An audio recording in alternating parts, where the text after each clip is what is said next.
So, ladies and gentlemen, I'm here with Andy Styles, or maybe as you know him, Draskyl, one of the casters of the ASSRG Dream League, and it just ended. How did you like it? I enjoyed the tournament pretty thoroughly, I would say. I mean, the competition, especially towards the end, was really fierce. I was surprised with how Virtus Pro in particular performed, and I think most people were kind of expecting Cloud9 EG finals, and everything kind of worked out the way we expected. Yeah, most people were also expecting Cloud9, always second place, but it panned out in the end. You have a rather unique casting style on your panel. You often cast with three people, sometimes even Shiver jumping in as the fourth one. Who is actually the favorite person for you to co-cast with? Ooh, that's a hard question. I think we have different styles depending on who we cast with. So, for example, when Lumi and I cast together, we're very spontaneous. We have a really good rapport with each other, good banter, things like that we talk about maybe outside of the game. And, of course, we both play pretty extensively, so we know quite a bit about the game. Whereas Waga and I are very competitive, so we like to watch the pro games, and we also want to play in the pro games as well, so we try to analyze in very in-depth levels. So I think it depends on who you cast with. You and Lumi have quite a long background. I mean, you two have known each other for years, and now you've reunited under the good studio. Do you actually plan on continuing doing stuff with the studio, or maybe doing some freelancing? Well, I don't have any plans of leaving the good studio, if that's what you're inquiring as to how I work with Lumi. I think we actually work really well together, even as a duo. Sometimes tri-casts are fun, but sometimes, depending on the event, they might not want three, they might only want two. And I actually think that Lumi and I cast probably better together than me with anybody else, just because we're actually really good friends. And not to say that I'm not friends with Waga, for example, but it's just Lumi actually lives in the house. Yeah. So we talk every day. Well, Waga lived in the house, but at some point. Right, not anymore. Yeah. Often talking about casting, often the problem comes up a little bit. You seem to have the you seem to have the mindset there is some one hype caster and one analysis caster, and sometimes it seems as if the good studio is lacking hype casting. Do you agree with the concept as a whole? And would you say maybe you like something of like a Toby one, for example? Well, I definitely don't bring very good hype. I'm the first one to admit, not a play-by-play caster, not me.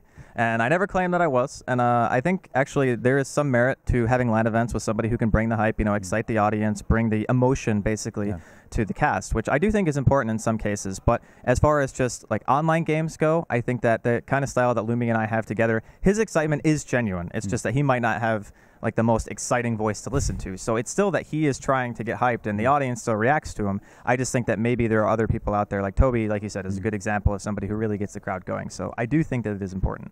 But do you generally agree of the concept that you need one hype and one analysis, or that you can maybe just mix and interfere to some... Well, I think it depends on the knowledge of the hype caster. Like if you know enough about the game and you can carry on a conversation with a pro, or even just extrapolate the information that you want from the pro in a good way, then you might need only one person who knows what's going on and one person who can bring hype. But to a certain extent, I'd like to think that everybody who casts Dota enjoys the game and plays it. So I don't know if I 100% agree that you always need a hype caster, but for LANs, I think it's pretty good. Okay, fair enough. Going a little bit back to the event, I'm actually glad I have you here because you are very knowledgeable. There has been a massive shift from 6.81 to 6.82. Games got a little bit longer. A lot of focus is now on the late game, and I mean we've seen it at Cloud9. They often go with this hard carry and try to play the 4 Protect 1, but EG and also 4AC, they showed you can do it otherwise. You can go mid-game orientated. What is your opinion on that? Is mid-game like dead, or is it still very important? I think mid-game isn't dead. I just think it's much harder to execute than it was before. So say high ground pushes, when you're breaking tier 3, you want to go for racks. It's very important that you don't fail these types of pushes, especially against some lineups, because we often talk about a peak per se when it comes to when a lineup really comes powerful, and then there's a point after that where you kind of fall off and maybe the other team becomes stronger. So if you're not able to actually finish a game in say 25 or 30 minutes, some lineups actually just straight up fail after that point, which I think is even more indicative of 6.82 because of the gold swings and the experience that you get from defending the base. So in a way, I think that mid-game is still very important, and a lot of teams still can win during mid-game. It's just the better teams usually end the game at mid-game, where if it's two evenly matched teams, it might go a bit later. I mean, we've seen it in recent game. Cloud9, in the game 3, they really had to gather a massive gold lead to, in the end, overpower AJ. But in the end, it can also go the different way. We saw it earlier in the game of Virtus Pro. I think at 8 minutes they were at the tier 3 towers already. What do you actually need to push down towers really fast, other than pushing heroes, of course? Jakiro. Only Jakiro. Literally just Jakiro. If you look at the way that VP actually played that series, they banned out Jakiro in all the games that they won when Cloud9 were playing against them. In the 2 games that they lost, VP had Jakiro. And the hero is, in my opinion, completely broken. Like, if you have Liquid Fire on your team, any lineup is a pushing lineup. So it's actually just ban Jakiro or take him yourself. So it's not...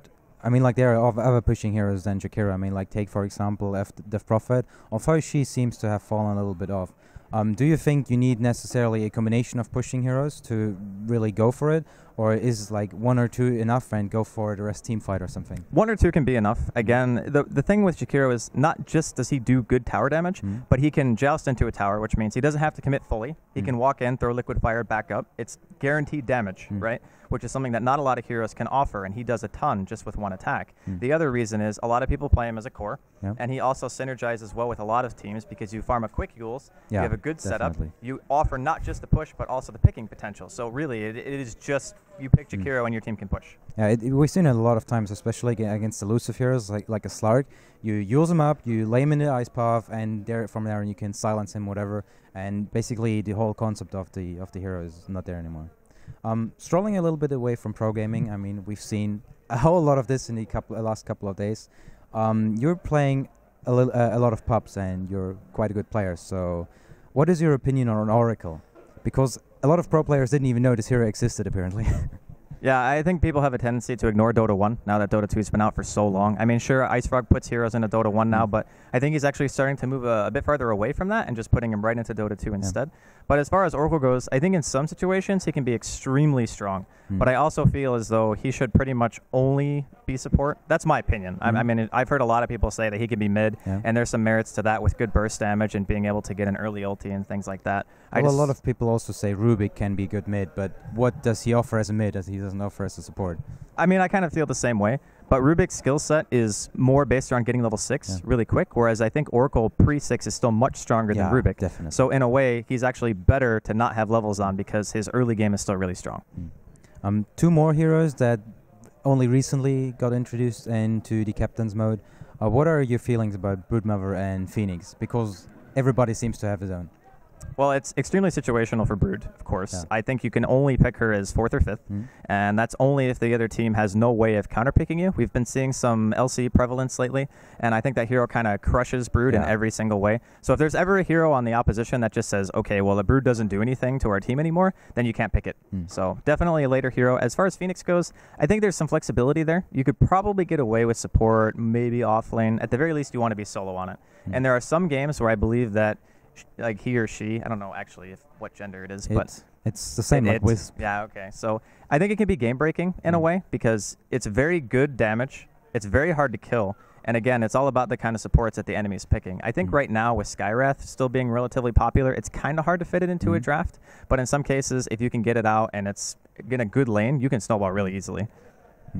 Okay, maybe not talking so much about the game anymore. I only have one question left. Okay. Basically, the good studios seem to take a little bit of a break. You got your good meal going on, but can you maybe give us a little bit sneak peek behind the scenes of what is coming up? Well, what can I say without actually saying way too much? All right, this is hard. These are the questions that I'm terrible at because I like to just tell people everything. I mean, I don't mind if you tell me everything, but I think... No, I know, but I'm not allowed to do that. Let's just say that we're not going to be taking quite as many breaks as we're used to. Well, it is good to hear. Do you have any shout-outs you want to give? Humans, or do you want to announce where people can follow you? I can definitely shout out the studio, so shout out to Scriff, Wepas, James, Bruno, Jess, Wagamama, Shane... Lumi Singh. I think that's everybody. Sorry, if I missed anyone, I apologize. And of course, shout out to all the people who are my fans already. And if you guys want to follow me, you can find me on Twitch TV/Draskyl with 1 L. It's DRASKYL. And then Twitter is pretty much the same thing. Okay, thank you for the interview. And unfortunately, not more to come.